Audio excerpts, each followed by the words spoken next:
France Culture, 7h27. Le vendredi, c'est l'heure de la chronique de Caroline Fourès. Bonjour Caroline. Bonjour Marc. Aujourd'hui, vous nous parlez de l'arrestation d'un terroriste israélien, Yaakov Teitel. Quand vous travaillez sur les extrémistes, on vous soupçonne toujours d'être partial ou mal intentionné si vous enquêtez sur ceux qui tuent au nom de l'islam. Pourquoi ne parlez-vous jamais des extrémistes juifs, des extrémistes chrétiens? Ce procès revient même si vous consacrez des ouvrages entiers à l'intégrisme chrétien et même si vous traitez aussi de l'extrémisme juif. En fait, ce reproche ne vise pas tellement un traitement équitable, mais un traitement comptable de l'actualité. On attend de vous que vous cessiez de parler de l'extrémisme musulman, à moins de consacrer exactement le même nombre d'articles aux autres extrémismes, comme si l'actualité pouvait se découper sur le mode d'un temps de parole électoral de façon artificielle, en fonction du désir des uns et des autres, et non tout simplement en fonction de l'actualité. Mais cette semaine, coup de chance pour la comptabilité, nous avons un terroriste juif qui fait l'actualité. En tout cas, il fait la une des médias israéliens depuis son arrestation dimanche dernier. Son nom, vous l'avez dit Marc, c'est Yaakov Teitel. Le journal de gauche israélien Haaretz le considère comme l'un des terroristes les plus dangereux ayant opéré ces dernières années en Israël et dans les territoires occupés.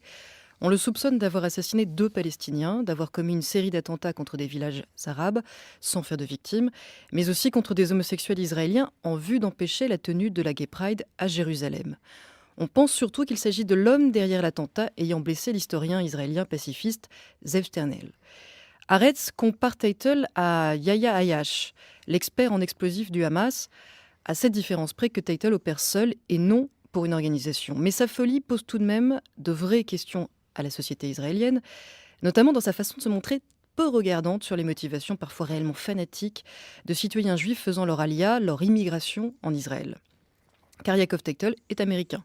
Il est né en Floride en 1972, son père dentiste a servi dans la Navy pendant la guerre du Vietnam, sa mère est secrétaire médicale, sa famille est orthodoxe.